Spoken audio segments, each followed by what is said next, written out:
Hello everyone and welcome to another video from Dota. Today I'm going to be bringing you a Lunar replay, and the main reason I want to be bringing you this replay is because I really feel like this game is quite a nice demonstration of kind of the versatility within a carry role, especially when played within solo queue, solo ranked. Just to get all the credentials out of the way, this game was played on the EU West server at the average MMR this game was 4,800 on the EU West server, so not really high, but again not low either. I feel it's like a nice kind of middle ground for everyone to kind of just watch. I think it can be watched by many people because it's not either end of the spectrum. Anyway, with that out of the way, the main reason I'm bringing you this replay is because I feel that the carry role is one of the most saturated roles in Dota. It is one of the most highly contested roles, second to mid, I would say. I would say that mid is the most contested role in solo MMR, mainly because people have, the vast majority of people who are trying desperately to climb the MMR system have got it into their head that they can trust no one else but themselves to fulfill that role and to perform that role well. And I will admit to have fallen into this trap a few times, but I will hopefully not fall into it as much as other people. We're going to go on to Stormspirit here. I do have the Lucent Beam level 1, which isn't that optimal. Actually, Lucent Beam level 1 is incredibly pathetic damage, but we did get some decent damage on that Stormspirit because of that slight mini-stun. Mirana here might take a dive, and she does, so Lucent Beam helping me get on the assist there. A little bit of gold to top off. I am unfortunately though going to miss the block here.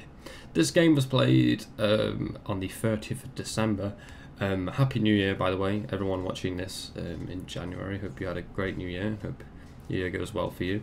And again, like, it's not a particularly exciting game, but I think there is a lot to take from this game. It is by no means perfect. But it is an interesting game, to say the least. We are going to actually get this kill on Slardar here, which is very nice. We have a lot of kill potential in this lane, so another assist goes my way. And hopefully I'm going to try my best to control this lane. Obviously here, two range creeps on my side. Not so great, but thankfully the moment I deny the range creep hitting our range creep goes into deny range, so I can deny him and equalize the lane here. So if you're new to carry role, or you want to get good at the carry role, the one position, so to speak, then paying attention to lane equilibrium is a huge part of that. You'll see, I feel like I do a very good job of lane equilibrium in this game. Maybe a bit too passive on the lane equilibrium. Maybe I could have pushed a couple of times, but you will see how I'm controlling this lane, almost keeping the creep health symmetrical to the best of my ability, to keep it locked, to make it as risky as possible for Slardar to go for any XP whatsoever. The moment he comes there, again, see, I let the range creep get into deny range before killing the enemy range creep, again allowing me to equal up the lane. This will happen though. The Radiant offlane has this significant advantage to be able to do this pull that Slardar has done, which is very clever of him to have done this. Thankfully, however, I am going to make sure I get the majority, if not all, of these last hits, and I do, so that's quite nice. It is double stacked as well, so it is always going to annihilate most of the waves that are pulled into it. We can see here I'm doing real well. Just picked up a magic wand and boots. I do miss a last hit there, but I feel like I don't miss that many last hits in this game in the laning phase, which is quite nice. So yeah, if you are looking to climb the MMR system as a carry, you're going to have to get a lot into your head. It is, in my opinion, the easiest starting phase in the game, is the one position. You have a very straightforward set of goals. Get gold, get XP, and those are your aims. But there is a lot of intricacy. There's a huge amount of intricacy in those roles. One of them being lane equilibrium, the second being awareness of where enemy heroes are, awareness of your supports, awareness of if your supports need to pull. One great thing you can do if your supports are going to pull is to push the lane all the way up, so when they do pull, you have a lot of time to keep your creep, to keep the enemy creep wave away from your tower, because your tower will eliminate the enemy creep wave quite quickly, forcing it to push back quicker. Sorry if that's hard to follow, but I feel like I explained that well. You may just have to listen to it a couple of times to actually understand what I just said. And you probably will see a lot of demonstrations of this. You can see there's just this almost perfect sort of symmetry in creep health here, and it's making it almost impossible for Slardar to gain XP, and it's making it very safe for me to be farming it. I'm going to take this off player perspective to demonstrate.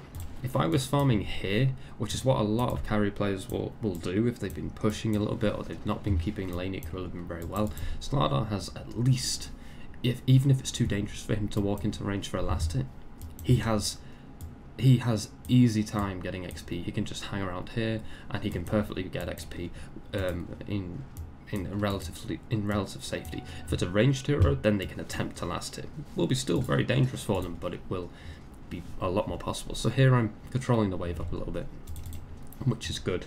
And you see I picked up that Morbid Mask quite early before any real big item. I haven't used any of my regen whatsoever, so I'm going to be able to sell a bit of that, which is nice, which will get me my main items quicker.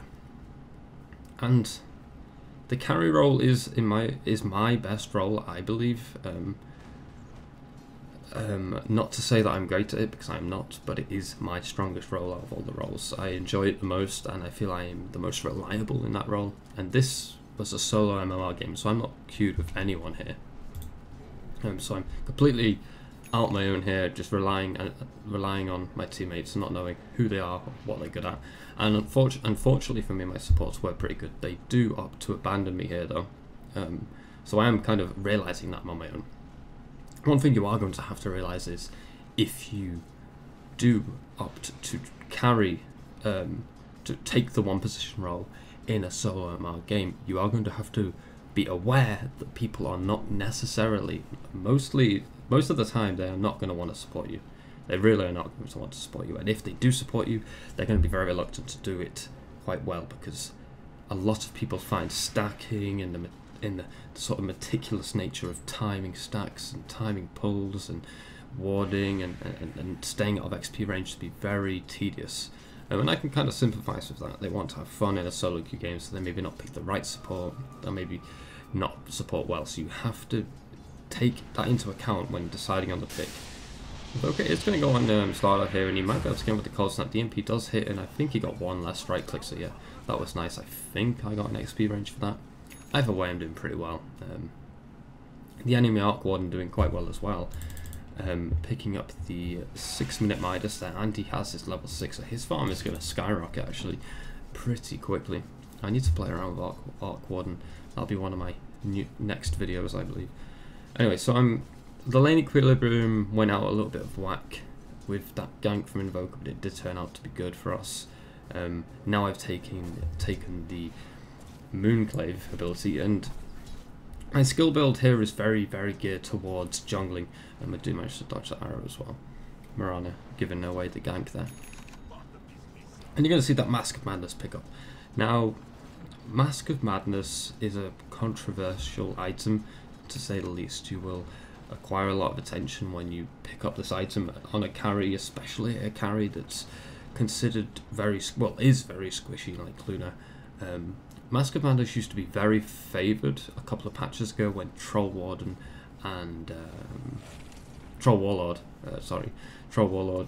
Juggernaut are very popular heroes and very strong. They were quite overpowered, and they did subsequently get nerfed. But Mask of Madness was also a very powerful item. It gave you a substantial amount of movement speed. It gives you a lot less movement speed now, but I still believe the farming acceleration of the item is very underappreciated. And I feel like it's if you exploit the sheer speed at which you can farm with this item, if you have any sort of cleave, if you have any sort of, Luna basically has cleave with the bouncing Moonglaves, you can farm incredibly fast, and it also is the highest base lifesteal of any item other than Satanic, so you can actually pop that in a pretty stacked camp at a lower level, even if you're squishy, and take the whole camp down and not really take much damage in the process. I'm going to put a little bit of Harasser on Slardar.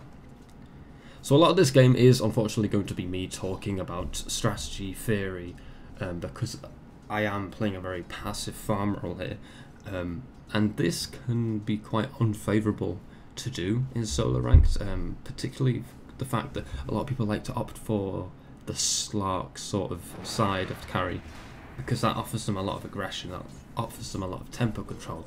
They're almost like a bit of a storm spirit in that regard. They can choose when to fight, they can choose when to get a kill, they can go off on their own and get a kill if they want to. They have a crutch spell, you know, they can pop their ultimate and in turn survive. Quite a survivable one position, quite a forgivable one. Luna, definitely not forgivable in the fact that she is very squishy, has no real escape apart from her pretty decent base movement speed. So I'm gonna, obviously I have this Mask of Bandits, I've put 2 levels into the Moonglaive, so I'm going to kite these creeps off a little bit to reset their aggro so I get a few free hits in here without taking any damage. And you can see this stack nicely sets me up to get ahead in XP. What prompted me to really upload this video is I think there's a lot of ignorance around the idea of a lot of people who will pick the one position because they feel that they can't rely on anyone else to do it. They feel like their one position's throw or don't farm well enough. I think I am going to get ganked pretty hard here. Storm Spirit is going to come in. I do pop my Mask of Madness rather foolishly. I'm going to get stunned up there, and Tuskarr does unfortunately lag there, I think. Yeah, so I'm going to drop there, which is unfortunate. Tuskarr did lag at that point. He did say, chat, he did lag. If he'd have maybe been not lagging, he could have snowballed me sooner and I might have actually survived. So that's unfortunate, but what I was saying is I think there's a lot of ignorance around the when to farm, when to fight sort of thing. I think that's where a lot of carry players go wrong, go very wrong in fact.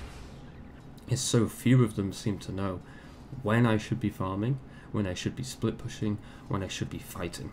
Of course, you can obviously get around that by carrying a TP, but you're not always going to be able to TP directly to the fight, especially if you've lost a lot of your tier 1s, which is quite common if you're playing a passive carry role.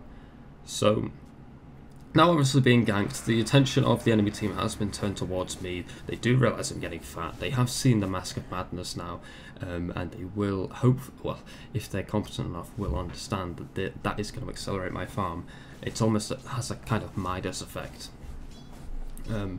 So they aren't going to look to try and shut me down, and they do get a kill on me there, so I'm going to retreat to the jungle, give myself some space, hopefully buy myself some time. And you can see the speed I'm jungling at here is actually pretty impressive. It's almost like it's like an anti-mage with Battle Fury kind of speed. It really is. The GPM will be quite close to an anti-mage of a pretty early Battle Fury because of this Moonglaive build I've gone for.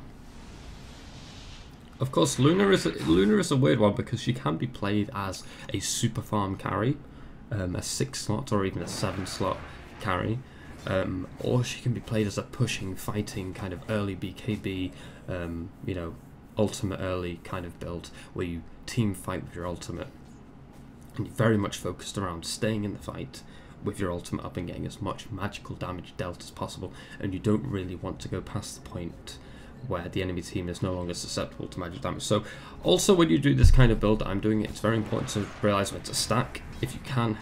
Obviously I didn't go Helm of the Dominator, but if you can stack like you saw there, if you're paying attention to that 52 timer, 52 seconds, you can just pull that wave out of vision and get yourself a nice stack, so a bit of extra gold there. And I'm rotating back to the lane. Every time I see the lane uncontested, there's no point in missing that lane. Unless I think I'm going to get ganked the moment I pop my head in that lane, there's no point in just leaving that lane and staying in the jungle, because that's wasted farm then. Those creeps are going to die, they're going to kill each other, and they're going to push each other to the tower. So there's no point in leaving that.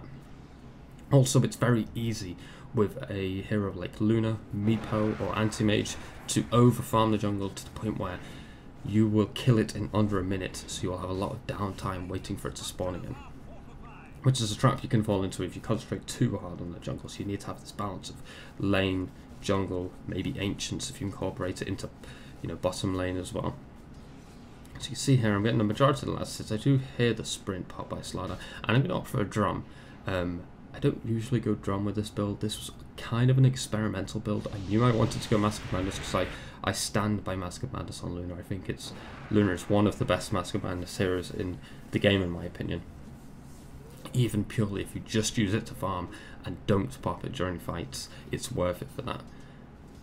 So I'm going to see, I'm just rotating back to the lane, going into the jungle, and I am level 11 now with 13 minutes, which is actually really impressive. If we look at XP per minute, I'm almost tying with our mid. Considering I started off in a tri lane as well, that's pretty impressive. I'm out XPMing the Arc Warden, that's double Midas, so that's pretty good going. So I am obviously spotting that the enemy team are bottom, the majority of them, and I am going to push out that top tower and get a nice last hit on that tower as well. You should always try and make sure that you get the last hit on the tower as well. These are good habits to get into because they will really bump up your gold. So I'm getting really lucky with these camps. I'm getting the Satyr camps, which are really juicy camps to get. They don't do a lot of damage because if they don't cast their bolt, I believe they cast their bolt if there's 3 units in front of them, quite similar to the Centaur stun, which is the bane of your life if you play Meepo. You will get Centaur stunned and Satyr bolted to death a lot. So I'm going to pick up this drum, and drum's really nice now actually. It has 6 charges, which I didn't realise until this game, and it is going to offer me the stacked movement speed, so if I pop my Mask Madness and drums, I should be able to outspeed every hero, apart from Storm Spirit. So see, I see here that the middle lane is pushing in a bit. It's quite safe to farm. I'm going to harass this Storm Spirit out a little bit. He is going to kind of toil with me here, but he doesn't really realise how tanky I am. He's going to pop his double damage, but it's not going to do a lot for him, and he is going to feed me a kill there, and that's a really bad play from him. Wasn't actually expecting me to be so tanky. Thinking maybe the double damage that he could DPS me down, but he was even sitting on the low ground, so he was actually missing his hits. So here I'm on the other side of the map. I might as well go do Ancients, and it's really nice now. This kind of playstyle is even better now with the addition of this camp. So you can farm here, then you go here, and you only have a really kind of a fairly short walk here, and you go here, and then you go here, and then you go here, and then you go here, and then you go here. It's incredibly efficient to do that kind of farming pattern now. You can really bump your GPM up with that. Even maybe cutting through the middle lane before going back into your jungle. So I'm not avoiding fights, but I'm not taking them. It is much more profitable for me and my team for me to just farm right now. My GPM is very high.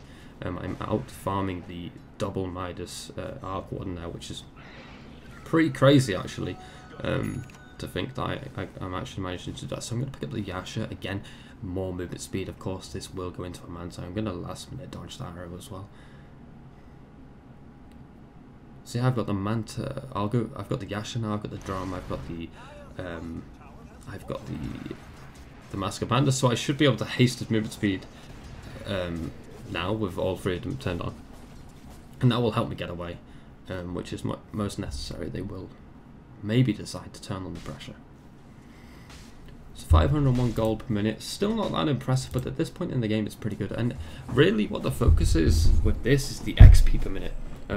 Jungle mobs actually give you a significant amount of XP, and if you're clearing them every minute, if you're clearing the jungle every minute, you're gonna end up with a massive amount of XP. I almost have like Meepo levels of XP this game. Still out farming everyone on the map, and I feel like this will just accelerate more and more as time goes on, as I get more items. As more waves push in, as I get fatter and I'm able to turn up to fights as well, I'll get more and more XP. And I feel like this kind of Luna playstyle I don't see too often. I see her play as a bit more of a fighter, which can be favourable in some points, but you have to really weigh up, am I going to fight or am I going to farm, or am I going to do both? You know, ideally you want to do both, but you know, what is my priority right now? Is it better for me to fight or is it better for me to farm? You know, how quickly am I clearing the jungle? If I'm not clearing it that quickly and I have a level 6 ultimate that's pretty decent in a team fight, I should probably be in that team fight and have a TP ready. But the fact it is actually more profitable for me to be farming right now. Fight going on mid, and I do see that, so I'm going to make my way there. I'm actually going to TP there to hopefully miss out the time. I'm going to pop my ultimate. Even though it just creeps up, I'm going to pop my ultimate anyway. There's no point saving it. And I'm going to get a lot of damage down. I get a huge amount of damage down there. I do fall in the end, but I get a lot of damage down from my team. And it is going to end up my team managing to come out 4 for 5, which isn't that favourable, but considering they invested in that push, and Arc Warden has gone for a push-heavy build, with the Necros rather than the carry centered build, means that I think we came on top with that one. Again, I probably could have played that better. I did go a bit too deep with my ultimate. I maybe could have popped my ultimate about 3 seconds later, maybe 2 seconds later, maybe pop the Mask of Madness, hit the creeps a few times and then pop my ultimate. But it's always hard to judge in the moment. You know, you don't know if you're going to get instantly stunned and then not get your ultimate off at all. So my logic was get my ultimate off even though there's creeps up. A lot of Luna players, a lot of people who play Luna will think, oh, there's creeps around, there's no point in popping my ultimate, just pop it. You'll clear the creep, even if you're last hitting the creeps with your ultimate. You know, a stray bolt here and a stray bolt there is going to deliver a lot of damage. So there is definitely the point in going for that. Going for that ultimate. Don't hold on to if you're going to die, and you can get some damage done with your ultimate in that team fight and contribute, get the ultimate off. It's a bit like the Enigma black hole fallacy, is where people hold the black hole to such a point that they just don't use it, and they end up not using it in like the first 15 minutes of the game, which is not where you want to be. So they are going to put the pressure on here. They do have an Arc Warden with level 3 Necros, so that's pretty scary. He can of course duplicate those Necro creeps. So killing the Necro creeps for us isn't really an option. They'll do tremendous damage to us, especially if I have my Mask of Madness popped. I'm of course getting pretty close to Manta, which is quite nice. My XPM has slowed down here. I am opting to defend and offer, because I offer quite a lot of creep clearance. I do last minute dodge that arrow, and we do manage to repel them with the EMP there. So it is quite important if you're very good at clearing waves, which you might be if you're like a Medusa or a Luna. And these are two carries that I really like. They're two of my favourite carries in the game. You know, one positions, the two of my favourite one positions is Medusa and Luna, because they kind of offer the same sort of thing, only in different ways. And they have tremendous wave clear, so you really want to be, you know, weighing up, should I be in the fight, should I be defending, because I can clear the wave and keep them off our tower.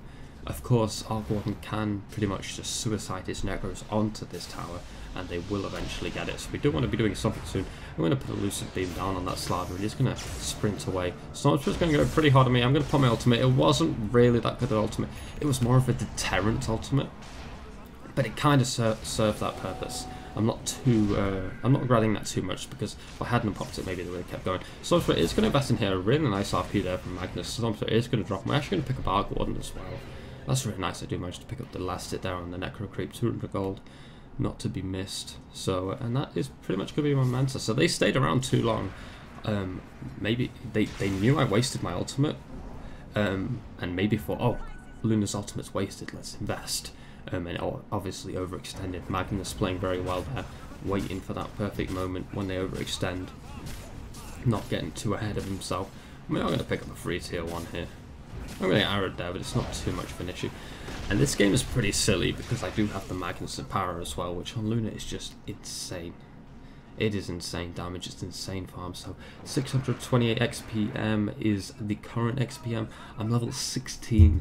I am the highest level by 2, above an Arc Warden, who again is using double Midas, and an Invoker who was mid, who won mid quite convincingly. So really, that is entirely down to Mask of Madness and my farming pattern, and the fact that I was left alone. And these are Meepo levels of XP, they really are. And that is quite something on a hero that has really respectable stat gains like Luna.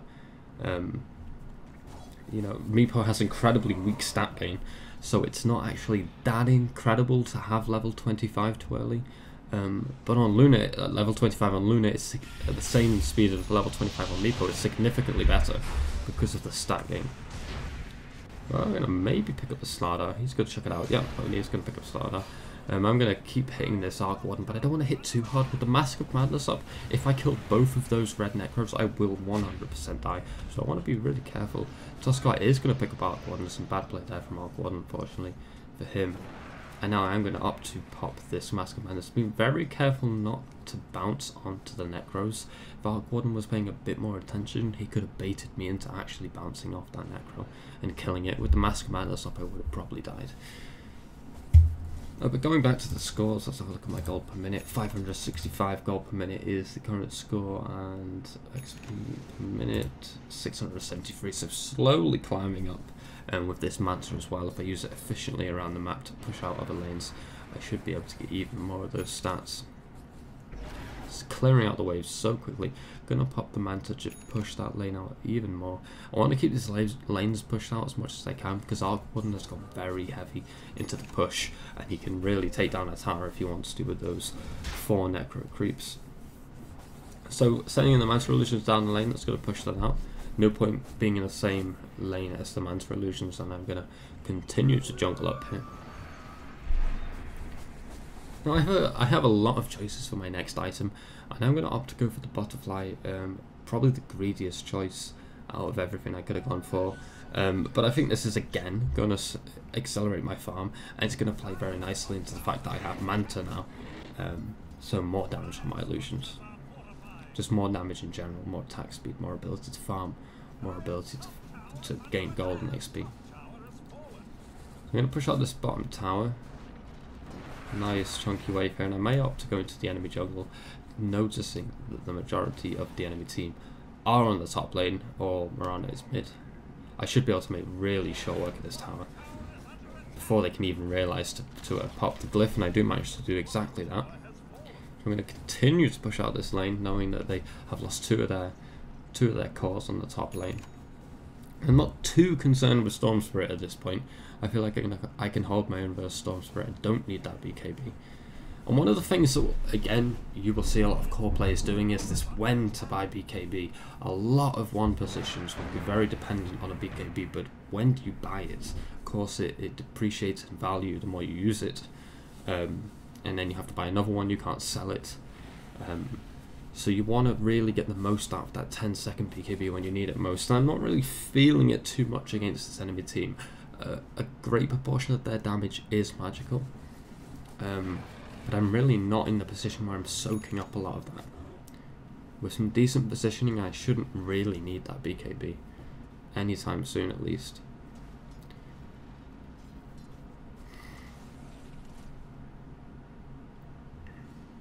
Again, just not going too hard. I know I'm out farming the enemy team by a long way, so there's no real point in me pushing the issue too much. If they continue to take this trade, they will eventually lose, and it's almost this.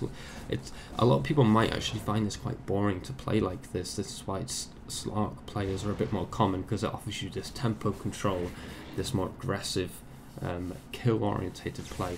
But I'm more of a kind of just slow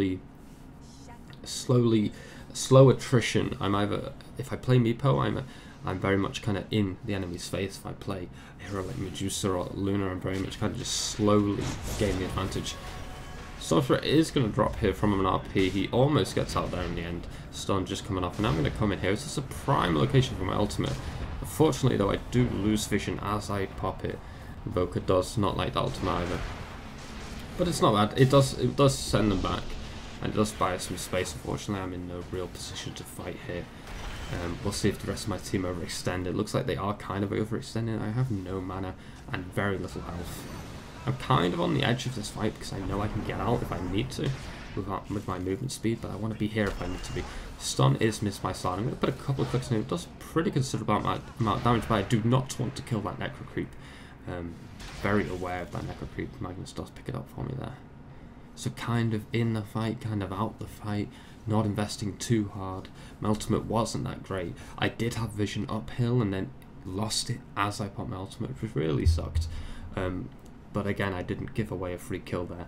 And one of the things to realise is, much like when you're playing Meepo, when you have this XP, when you have this huge gold advantage that you've procured from jungle and just and farming around, you will give away a lot of that if you die.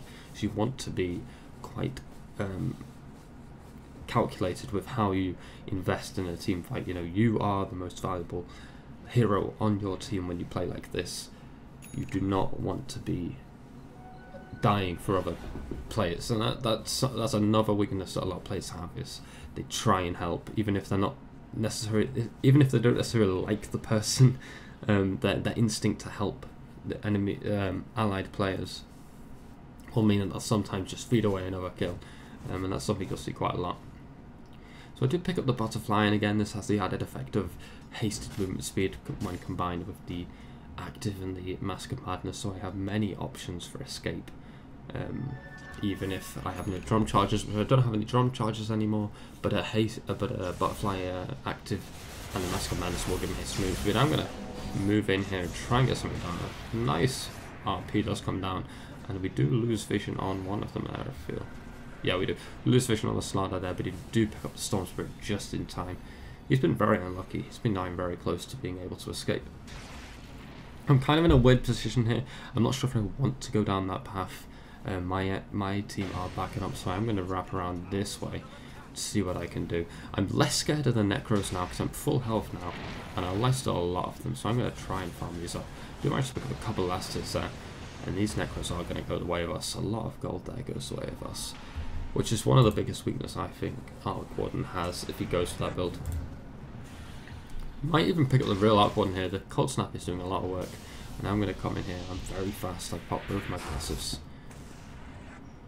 Coming in, trying to kill this Arc Warden, wrapping around. I come very fast now, and it does get picked up before I get there, and the gem is now on the ground. Fortunately, I am 6 slotted, but I have a lot of items I could be selling now. I could obviously sell the magic wand, which will probably be the next item I sell to make room for the BKB. I feel at this point I kind of want the BKB to stay in the fight now. Up until now I've been kind of getting sent out of the fight, and you can see this alacrity and this empower. I'm just insane. Like, I clear this wave in seconds, like not even seconds, like in 2 seconds. Just insane, like the power and alacrity with this kind of right click heavy build. I don't even have that heavy in terms of right click damage. I just have insane attack speed with the Mask of Madness and the butterflies. So really heavy farm potential here, and I am really topping the charts in terms of XPM and gold per minute. Where's gold? There's gold per minute. So 653 on the gold per minute and 717 on the XPM. To maintain that is pretty decent. I'm pretty far ahead, and this is kind of the levels of farm you want to be getting if you're not playing a very aggressive carry. So I'm pretty close to my BKB. My team want to do Roshan, but I'm telling them, you know, wait for my BKB. That if you're going to get an item such as a BKB and you're very close to it, you want to wait till then before making a move that could be potentially risky like Roshan, no matter how safe it might seem at the time. Of course, you're going to want to be able to make that judgment, but the judgment is going to be mostly down to you. And I'll put my ultimate here. It's a pretty decent location to do it. I'm going to now try and clear up these Necro illusions. Do manage to kill most of them. 2 of them left. I'm going to put my Manta now. Hopefully get back into the fight. All the Necros are down. Unfortunately though, it wasn't that clean of a fight. Our disables didn't get off very well, and we still only managed to pick up Storm Spirit in trade for our Invoker, so it's pretty much a 1-for-1 even trade. I'd say the Invoker is probably worth a little bit more than Storm Spirit at the moment. I do pick up that BKB now. I took arrowed, which is really unfortunate, while popping my Mask of Madness, so it does do quite a lot of damage to me, and it wastes a lot of that duration of the Mask of Madness. Knowing that they still have 4 heroes up and my team aren't really in a position to help me, I'm not going to keep going for that rush, and it's not worth it. So I'm going to clear out this pretty fat wave mid. Slider does opt for that.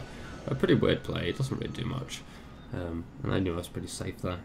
At this point I'm very safe. I have the evasion and the BKB, so pretty hard to kill. With the rate I click, I lifesteal pretty considerably. So I'm pretty happy with how this is going.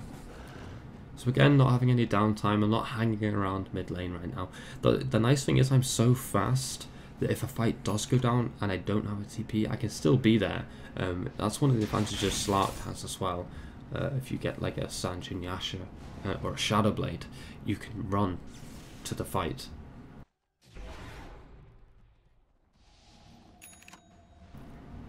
So what you'll often see is a lot of Slark players, or a lot of players previously when Mask of Madness was very good and Troll Warlord and Juggernaut were picked a lot, they wouldn't carry TPs, they would just have their Mask of Madness and a Sanjin Yasha, and that would be it. And they would haste the movement speed into every fight. Storm Spirit is going to get picked up again, and really for no avail. Pretty bad positioning from him. And I'm going to opt to clear out that jungle a little bit. I do see that Tuskar is going to go for Roshan, but there is a colossal wave bottom. and I really want that, so I'm going to go for that. I'm going to pop my Mask of Madness to get there quicker. My enemy team really want to kill that Roshan, so I'm going to pop my Butterfly active as well and clear this wave as quickly as possible, and then do Roshan.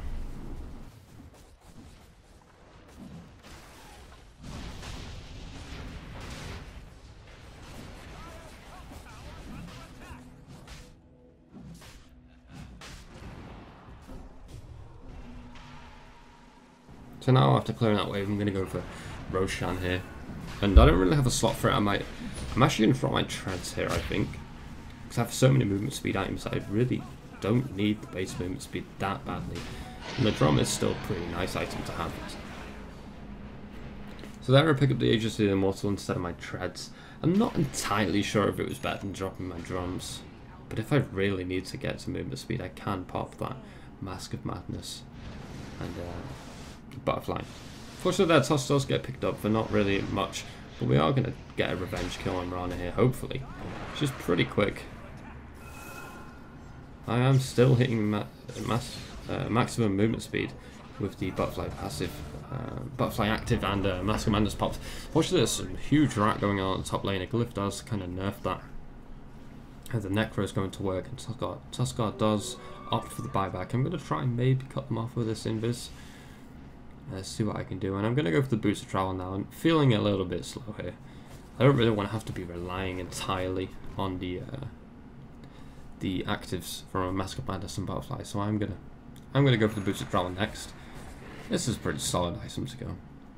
Often what I've done in the past when I've been so fat on Luna is to keep my Boots of Travel on the courier and have like a Scardy instead of my boots, so I'm literally 6 slotted and have a Moonshard as well, so I'm 7 slotted in that regard, and all my items are battling items, and then have my travel boots on the courier when I need them, and that is quite it's a lot easier to do than you think. You just keep the courier kind of a little bit behind you, and then if you need to TP back to base, you just swap items out.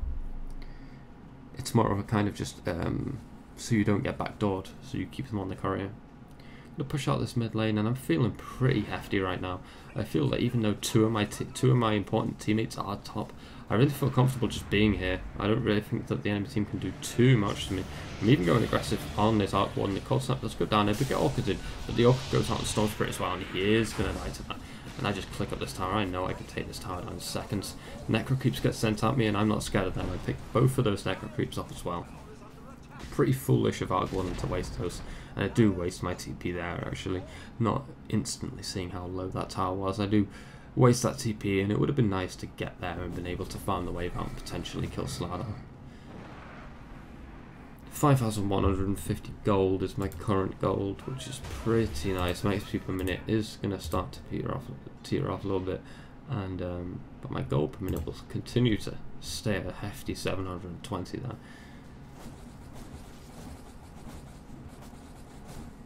Now it's going to be really hard for the enemy team to do much. With these Boots of Travel, I can instantly clear those Necros without much problem.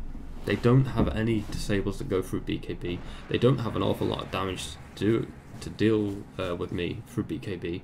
And even then, I have the Butterfly, so I can actually afford to pop the Mask of Madness in battle. And I have been able to do that most of this game. Some games, the incoming damage will be so high that you won't really want to be popping Mask of Madness in a fight. It is mainly there as a way of sustained farm with the lifesteal and accelerated farm with the obvious active of the insane attack speed, combined with Luna's pretty nice base damage, and of course the Luna Blessing passive. And I'm going to go high ground here. I'm going to really just front for my team, knowing that I still have the Aegis. It's not going to time out too soon. It's always important to time that Aegis. And I'm going to just keep clicking these towers. And the beautiful thing about Luna, as soon as this tower's down, they can't go anywhere near me, because the glaives are just going to bounce off all these towers, and they're going to bounce to the heroes. Like, watch. Doing so much damage. Pop the Mantis as well. I just front. I'm going to hopefully not waste this Aegis. Pretty brave TPs from us. We could have got a few cancelled there, and I'm not going to regen too long in the fountain. I feel pretty confident just running out here on less than half health. Slardar there does get picked up, and they don't even manage to get that top tower. and not too great for them. 7,200 gold currency, so I have enough for buyback and a fat item.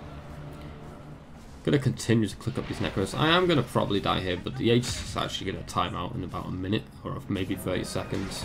So there was no real point in me kind of holding on to it there. I was just gonna, I'll click the necro, kill the necro. I'm gonna pick up the satanic next, and this is really just gonna ensure the win. Basically, actually, am I gonna pick up the satanic? No, I'm gonna go for the MKB. This is obviously going to allow me to click through these spheres that Arc Warden's going to put down. The only thing that's stopping my damage. Now they have nothing to deal with my incoming damage. They have to take it. So the MKB picked up, and I still have enough for buyback. I am incredibly fat this game, and it is really nice to be this fat on a hero like Luna. Because the ceiling is so high with this hero. Moonshard is godly on this hero. A consumed Moonshard is godly. Having like a Scardy instead of your boots. You can make this hero really tanky with like the Satanic instead of the Mask of Madness, then the Scardy instead of your boots, and then the boots on the Courier. You could be hitting like 3.5k HP, tons of damage, the ability to lifesteal. She really is one of the hardest carries in the game when you play like that. And I'm just going to eviscerate this tower. It stands no chance. And at this point, Luna is a monster because not only do I destroy heroes, I also destroy buildings insanely fast. A really questionable positioning from Mirana there, really underreacted to my damage, and then Slara kind of blinks in and just dies. And here you can see I am melting these buildings. A base trade is not an option. They really have no options at this point. I am just flat out too fat. You could put a 2k MMR, 1k MMR player in my shoes right now, and if you told them just to A-click the enemy base, they would probably win. There is very little chance for the enemy team to kill me now. And I'm just going to rack up my GPM here, rather artificially, by killing the buildings. I'm going to pop this BKB just to get this melee rack, so I'm just going for the win here, knowing that there's very little chance of a fight out of the enemy team, so I'm just going to get us mega creeps and then, you know, inflate my GPM here a little bit, because that's the kind of player we are. So you can see this game, a lot of people will probably find this playstyle boring, and I can definitely empathise with that. I mean, if you look at the score, I have 5 kills and 13 assists. There have been 38 kills on our side, so I haven't been involved. I've been involved in pretty much half of our kills, well, a little over half of our kills, and that really hasn't hindered my team much because I have just been an unstoppable threat. There is no way the enemy team can invest anymore, because the moment they do, they're going to take insane amounts of physical damage, and they're not going to be able to kill me. By letting me get this fat, they've pretty much created their own problem. Here we're just going to kind of mess around. So, sorry if you found that game a little bit boring, guys. It wasn't necessarily meant to just be like, oh look how amazing this game was. It was meant to demonstrate a few things that maybe hadn't dawned on you as a one position player. Of course, there's obvious salt as there is in every Dota game, but hopefully you took away some things maybe you could learn from. Maybe you're just a lot better than me, and nothing here is really new to you. Hopefully though you did see a couple of things like, oh, I didn't think of that, and you can maybe go back to the drawing board a little bit. Like 515 last hits. I mean, my stats are really good this game. Maybe, you know, my mechanical skill wasn't that incredible, you know, nothing was really incredible, but my stats are really good, and they kind of speak for themselves in the fact that I was very farmed. So hopefully, guys, you can see that it is important to realise your role as a carry, to realise how to manipulate the map, how to manipulate your hero. Mask of Madness is a farm inflating, XP inflating item. Know when to buy Mask of Madness, know when to buy Midas, know when to use them, know what hero to pick. Luna is, in my opinion, one of the nicest heroes to pick in a solo MMR as a one position player, because she can be played as the ultimate early tower pushing hero, and she can be played as the Medusa of carries. Other options are, of course, Slark, which is a favoured hero at all MMRs, especially higher MMRs, for climbing MMR. So hopefully you enjoyed this video, guys. Do look out for more Meepo replays. That is the focus of my channel. So if you're into Meepo replays, if you're into farming gameplay, if you're into any of that good stuff, do consider hitting the subscribe button. Leave me a comment below on what you thought about anything I've said or done in this video. Thank you so much for watching, and I will see you next time.